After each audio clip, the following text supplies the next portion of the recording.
السلام علیکم ورحمۃ اللہ وبرکاتہ۔ ہم انفو ٹی وی میں آپ کو خوش آمدید کہتے ہیں۔ دوستو، آج کا پہلا سوال ہے، پاکستان میں کچا قلعہ کہاں واقع ہے؟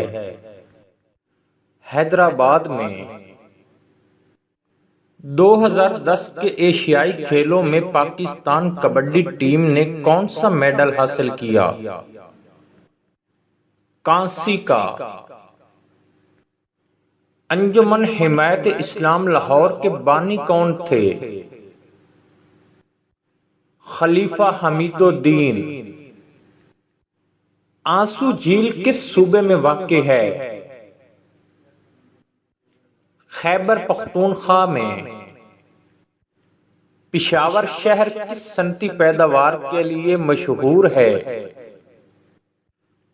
فولاد سازی۔ وہ کون سا جانور ہے جس کا دل اس کے دماغ میں ہوتا ہے؟ جھینگا۔ دوستو، امید کرتے ہیں آپ کو ہماری آج کی ویڈیو اچھی لگی ہوگی۔ ویڈیو اچھی لگے تو ویڈیو کو لائک کریں، ایک پیارا سا کمنٹ کریں، اور مزید اچھی ویڈیوز کے لیے ہمارے یوٹیوب چینل ہم انفو ٹی وی کو ضرور سبسکرائب کریں۔ شکریہ۔